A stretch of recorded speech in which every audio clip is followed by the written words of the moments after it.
Hi there, I'm Jenny DeRocher, Associate Librarian of the La Crosse Public Library Archives and Local History Department. I'm Anita Doring, Senior Archivist and Archives Manager. I'm Scott Brower, Archivist in the department. We're here to tell you a little bit about what we do and how to access our materials. In this video, I will begin with our mission statement and how it relates to our everyday work. Anita will showcase how to start using our physical collections, and Scott will instruct on using our digital collections. So what are archives? Let's break that down by reading our mission statement. It's kind of long, so what I'm going to do is tell a story to give real examples of how we accomplish our mission. But first, let's read it together. At the archives, we identify, collect, organize, preserve, publicize, and provide public access to primary and secondary resources that document the history of La Crosse. Let's focus on that first part. Identify, collect, organize, preserve, publicize, and provide public access. What does that all mean? Well, let me tell you a story, one that involves me, Anita, and Scott. 2018 was the 100th anniversary of the end of World War I. The archives was contacted to do some research on a man named Roy Vingers, who was the first confirmed La Crosse casualty overseas during World War I. He was 22 when he died, and this is him here. To start my research, I found the only primary source that I could at the time, newspaper articles. Roy's mother, Minnie, would take the letters that he sent home and submit them to the Tribune to be printed in the paper. I also found a 2003 newspaper article saying that Minnie had donated all of Roy's letters to the American Legion Post, which she had spent years getting named after him when he died. So I contacted the Roy Vingers American Legion Post, number 52. I wanted to know what they had and if they knew about these letters. They said they had a lot of material locked away in their basement, so Anita and I made an appointment to meet with them and get a tour of those materials. That entire process was me identifying primary sources or records in La Crosse. Collect. When we got to the Legion, this is what we found. A damp room in the basement right underneath the bar. They had a chute from the bar to this room where they would throw empty beer cans. There was a recycling bin at the bottom of the chute that would theoretically catch the cans, but on a busy night, the bin would overflow and those cans would go flying around this room where there were 130-year-old records. I don't describe that situation to shame them or make it sound like they weren't responsibly taking care of their institutional history, but rather I'm describing it because materials from any organization or family are often kept in similar environments. Records are swept away into basements or attics or garages, places where they aren't in the way, places where they aren't constant reminders that something needs to be done with them, which is an endeavor that intimidates a lot of people, and that's just normal. But that's why archivists like us exist. We are here to help you figure out what to do with your institution's records and your family papers. So after Anita and I identified what we wanted, we worked with the Legion to figure out what records would be better kept at the archives and what materials they wanted to keep at the Legion. On their end, they were thankful to get a storage room emptied out, and on our end, we were excited at the prospect of getting another piece of La Crosse's history into the archives. So we scheduled a day for us to come and physically collect the records, and we were about to leave. I was disappointed that we hadn't found Roy's letters that day. No one at the Legion knew anything about them, and I had given up hope. We were on our way out the door when I looked down and noticed a small cigar box sitting on a table right by me, and there were yellowed folded pieces of paper with cursive inside. So I gently picked one up, not really believing it would be the letters, but there it was, a letter from Roy to his mother. I examined the contents of the cigar box a little bit closer, and I realized there were dozens of folded up pieces of paper, all appearing to have the same cursive, Roy's cursive. So our trips to the Legion, where we surveyed those materials that fit the archive's needs and then loaded them into the van, was us collecting materials. Organize and preserve are actually better explained together. It was my job to organize the letters. There were 60 pages and none of them were in order. So I read through every page, slowly piecing together the puzzle. There were 4 different kinds of stationery and different tones and colors to watch out for in the ink. Also, Roy typically numbered his pages, and all of that really helped me immensely to get them in order. Sadly, some of the letters are incomplete, and that could be because his mother maybe kept a few pages that meant a lot to her, or for privacy reasons. Or they could have gotten lost through the years of the Legion. Regardless, in the pages I read, I found the story of a working class Crosse family. Roy was the oldest of 10 kids. His father was an alcoholic and often unable to work, which led to Roy providing for his mother and 9 younger siblings from a young age. He worked in a candy factory as a teenager. Roy was very close to his family, and he worried constantly about his dad in his letters, always asking his mother if his dad was getting better. After I organized the letters by date, I worked on some preservation methods. I put them in plastic photograph sleeves where they will be safe from the oils on patrons' hands and from accidentally being torn any more than they already are. The letters are kept in folders, which are organized in a box, and the box is kept in a climate-controlled vault on a labeled shelf where we will be able to find them easily for researchers who come in and ask about Roy or Minnie or World War I veterans or even working class homes in the 1910s. Anita got to organize everything else you saw in the photos.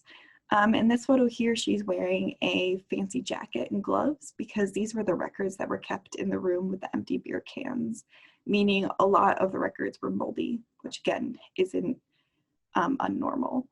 These records were ledgers and financial records from the Legion, as well as scrapbooks that contained information on local veterans. A lot of work is done to make records like this accessible for researchers. And archivists call this processing. It's one of the things that we are specifically trained to do. So next we have publicize. People won't have any idea of the extent of our collections if we don't provide outreach about them, right? So we don't do this for every archival collection that we get necessarily, but this one had some really exciting things to share, and it was just so timely with the 100th anniversary of World War I ending that we went all out. So Anita posted Facebook updates during the entire thing. I wrote a blog about Roy and his letters, and then we also have a weekly column in the Tribune. So we published a photograph of his funeral procession where we told a bit of his story. However, Roy's story, as well as the countless other veterans' stories who are told through the Legion records, are much more complicated than how I framed them so far, which is why we have to provide public access so other researchers can find depth in the collection that we don't present for them. Providing public access takes a few forms. First and foremost, we do this by writing a finding aid after we organize a collection. So finding aids guide users through the materials in a collection by describing information researchers will find, as well as the folder and box where they can find that information. This is key to providing public access.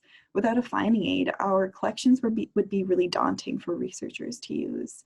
And Anita will get into how to use our finding aids here in a little bit. To provide public access, we also do things like create exhibits and host programs to publicize the materials, but also to educate. This outreach lets people know that the archives and our collections exist for them to use. All right, so now the second piece of the mission statement. We do all of that work for primary and secondary resources that document the history of La Crosse. I'm hoping that this is easier to describe now that you maybe understand the first part better. The example of the American Legion records and the Roy Vinkers letters gives you a good idea of what many of our manuscript collections have. Financial records for an organization or a business, documents with institutional knowledge, family records, scrapbooks, all primary sources that represent a local group or person or business. So besides manuscript collections, we also have materials like newspaper clipping files and photographs, which are organized into subject areas for researchers. So if a researcher comes in and asks about newspaper articles about the marsh, We have those clipped into their own folders, organized chronologically, so that a researcher could flip through the newspaper articles only about the marsh. The archives also holds public records from the city, like the Parks and Rec Department or the Police Department. So one prime example of how patrons need to be able to access these public records is when they ask for a history of their house. To help find out who owned their property and how much it was worth through the years, we use city tax records. We also collect books or secondary sources that help contextualize our local records. Some of these books are also in the library's main collection, so you can check them out for research, but others can only be found in the archives and cannot be checked out. In this photo here, you can see our reading room where patrons conduct research. The books in this room are mostly for genealogy patrons. Most of our secondary sources are kept here in our vault, along with our manuscript collections and public records, which are all organized on the shelves so that we can easily find them for patrons who come in. Some materials are available online, but not nearly as much as we physically have here in the building. And Scott will touch on that more. So now Anita will explain how you can go about finding our collections and how to begin your research.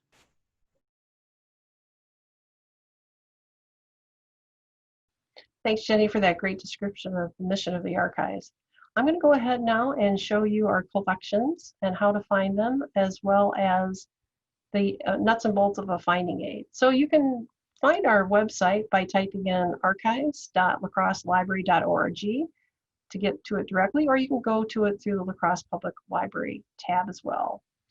When you come up to it, you will automatically see these 4 tabs: local history, genealogy, collections, and contacting the archives. So we're going to focus on collections today. As I scroll through here, I see subject areas or topical areas in which all of our manuscripts and public records have been categorized. Let's just click on arts and culture for an example. Here we come up to an alphabetical list of title collections. After those titles are what we call the general materials designation afterwards. So some are very specific, such as scrapbooks, musical score, papers, publications, records. So papers and records are what I'm going to focus on quickly. Papers are a group of materials that are created or gathered by private individuals or families. They can include a variety of materials such as diaries, photographic images, newspaper clippings, writings, correspondence, and the like. In the interest of time, I'm not going to show you any collections today based on papers, but I do invite you to look at them. They just often lack the depth and breadth that you really need for a project. Records, on the other hand, are a collection of materials of an organization or governmental agency and are not publications. The creator, in other words, the organization, the business, and the like, can be a private group or a governmental entity, and records associated with the government in the United States are also referred to as public records. So we're going to click on one of these record collections, the East Bank Artists Incorporated. Here we find the title, East Bank Artists Incorporated Records, and then 1976 to 2001. The date here does not relate to the active dates of the organization, but in fact relate to the dates of the collection. So 1976 is going to be the oldest materials that we find. 2001 will be the most current. Right away, we have the manuscript number, which is 53. MSS is the abbreviation for manuscript. You will also see MS period in other institutions. Abstract is our general summary of giving you a quick hint as to the creator of the organization or the subject of the material, and then the materials themselves. As we go along through in the finding aid, you will find that these are spelled out a little bit better depending on the information that we know. So it's not meant to be comprehensive, simply summary information. What your appetite to give you a hint of if you think that you want to continue, that this might be something you might want to look at. Amount of material is also something to keep in mind depending on the amount of time that you have. 1.8 cubic feet is not horrible. And that translates in this particular case to 2 archives boxes and 1 large flat box. Language can be a barrier, as well as handwriting. Handwriting is not going to be discussed here, or transcription, but here we have English. It's going to be at least the majority of the collection. In this particular case, it is strictly English. Preferred citation, here you have the nuts and bolts right away of a citation, and Scott will be talking about that further on in the next section here. Historical note, is putting this group of materials into context. The group itself, in this particular case, East Bank Artists, why they were formed. I don't believe it had any other names, but putting its context into the beginning of the arts community. Scope and contents is more specific about the materials that we read about in the abstract. Sometimes it will be almost verbatim if there aren't that many materials in the collection. Sometimes it will be much more robust. Administrative information is going to talk about if the materials are accessible. It's also going to talk about provenance. So here's how we actually got the materials and when we got them. Controlled access headings are helpful if you're using a national database and trying to find other archival collections that relate to or are similar in subject. Collection inventory is also known as the container list. Here we have the nuts and bolts of what's actually in the collection. So if you were actually going to request the collection from the staff, this is what you would ask for. This is telling you the boxes here. You don't really need to worry too much about the folders, though the number of folders will give you a really good clue as to how much content there actually is for that particular type of material. Bylaws is one folder that's pretty typical, but down here we have historical scrapbooks, which generally are bulkier, of course, and they're taking up obviously more space than these other materials. Usually there's an undercurrent of a hierarchical scheme in the processing. Sometimes it's apparent, sometimes not. In these smaller collections, it generally is not. So we're going to scroll right on up to the top of the collections tab again. And I do want to quickly mention that we have the strengths that we have in our manuscript materials include nonprofit organizations related to the United Way. So we have YWCA, Family and Children's Center, the American Red Cross are good examples. We also have a number of nonprofit organizations related to the performing arts. So for instance, La Crosse Symphony Orchestra, the La Crosse Youth Symphony Orchestra, Great River Festival of Arts, concert band, La Crosse Concert Band. So those are some examples of really good, strong collections that we do have that have a lot of depth and breadth. And because there's so many, you can also kind of compare and contrast between groups as well. The other thing that we have a lot of, another strength, are local government and public records, which I'm going to click on that heading now because we are a city department. We are the repository for historical city records dating back as far as the city itself, which was 1856.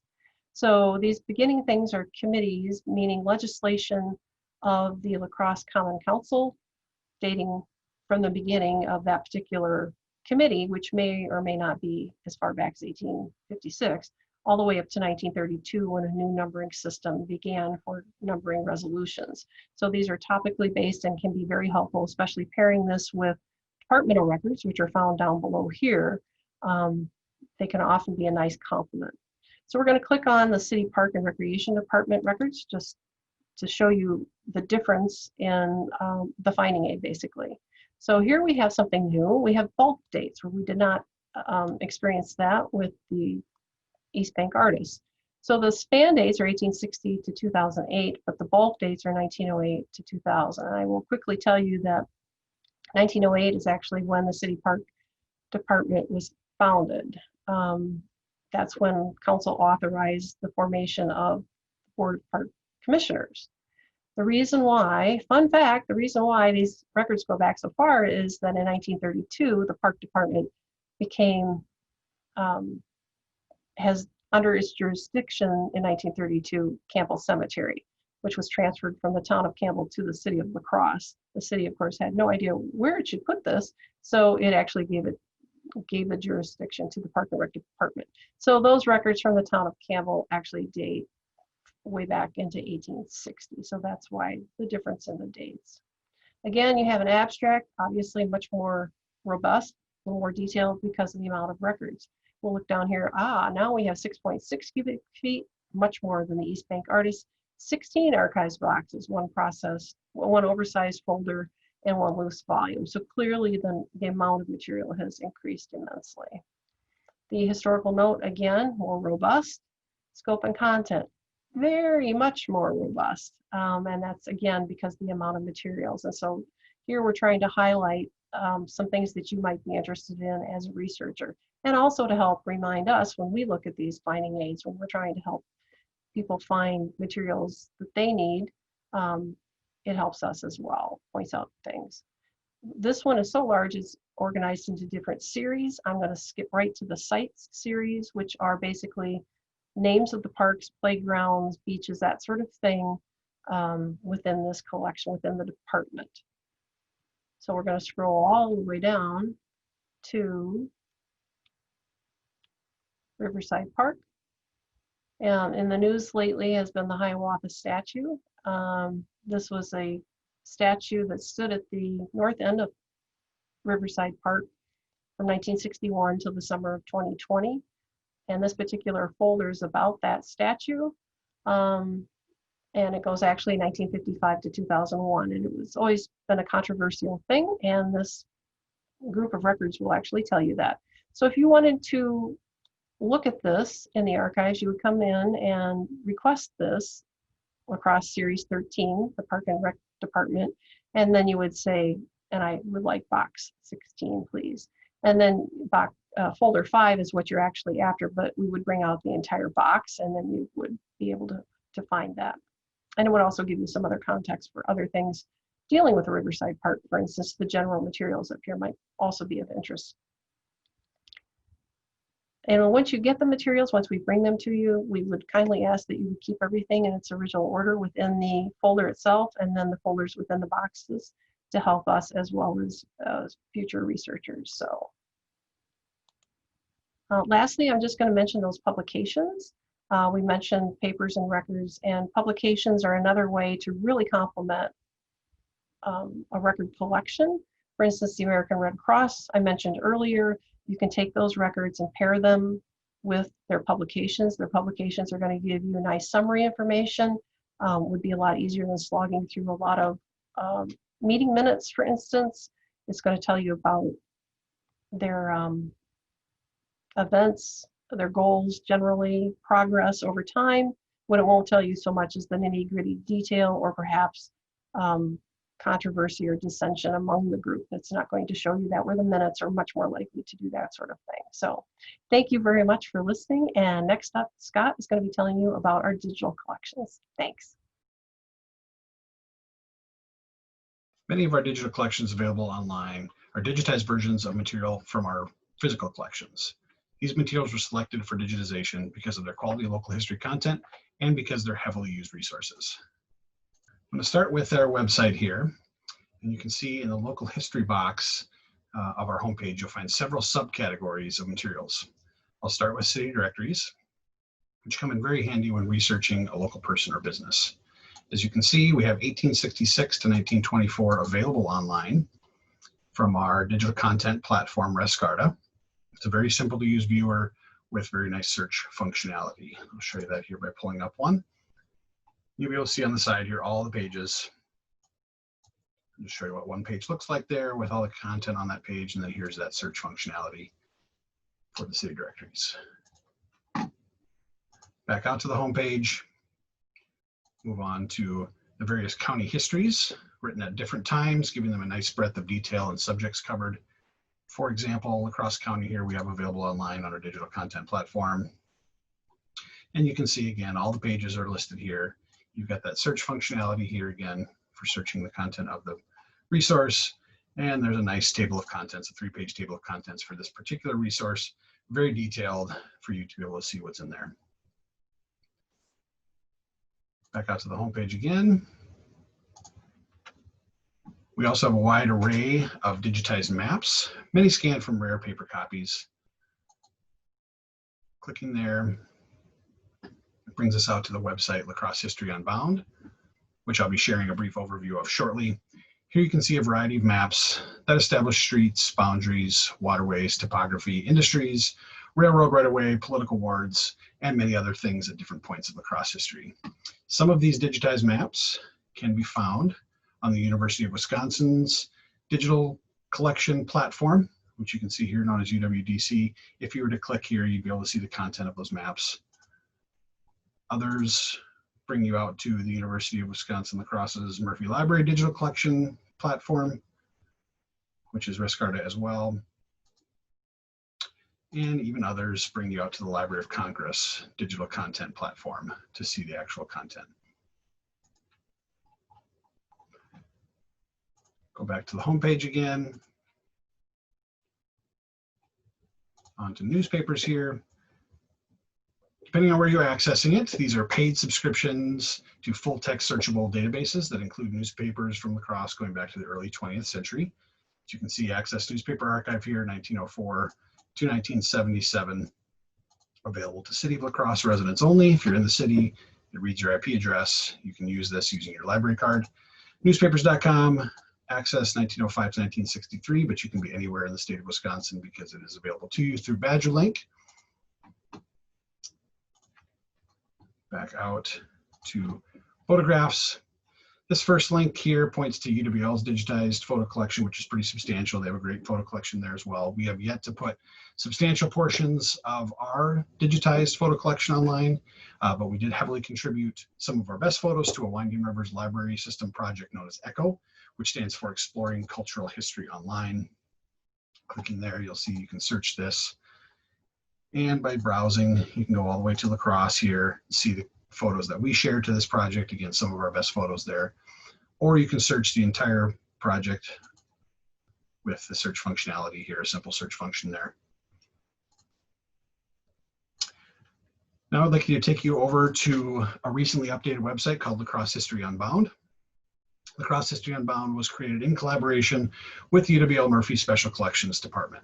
Unbound is a website meant to make existing digitized sources relating to the history of La Crosse area more accessible for researchers by having them located in one comprehensive site. Researchers of all ages have different motives for their research and levels of experience using archives.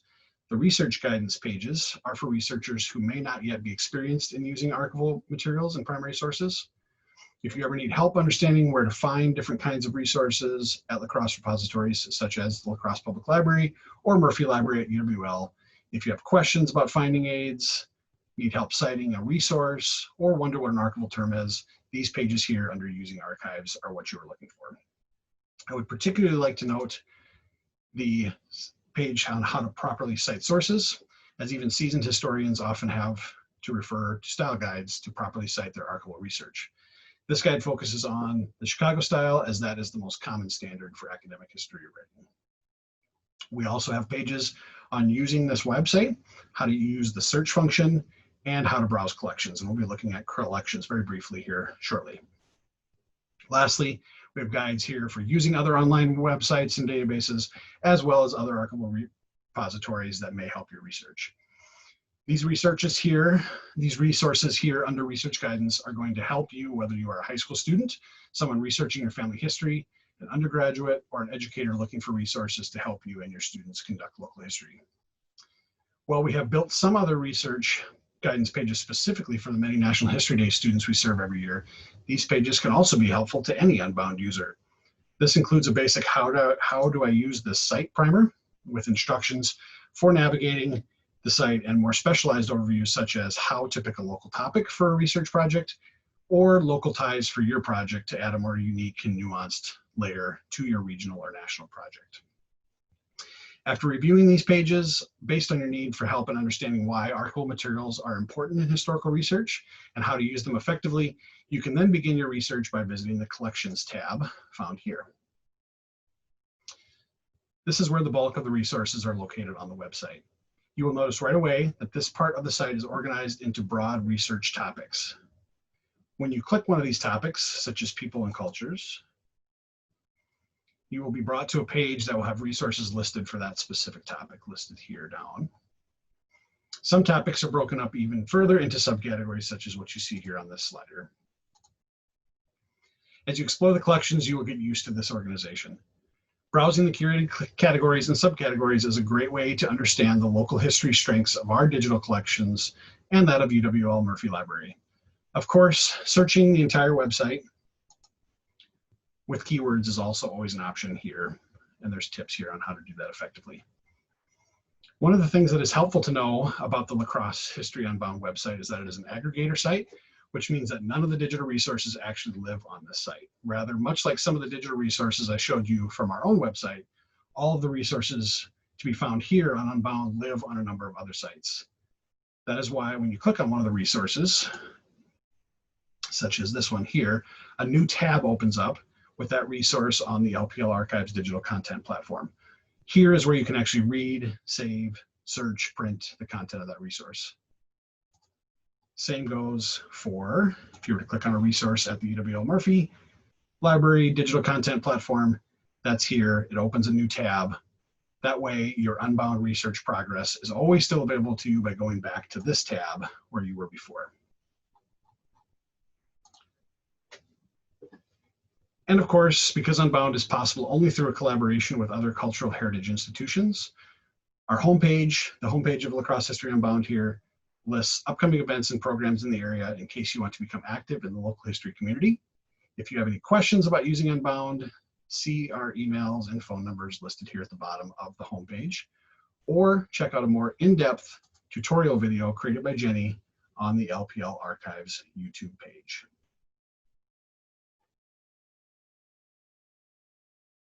In conclusion, we are happy to work with you at every stage of your research, and we hope this gives you a good idea of who we are and how you can utilize our collections and resources. Feel free to contact us for further information. On the screen, you can see our email address and phone number. For current hours and services, go to our website, archives.lacrosselibrary.org.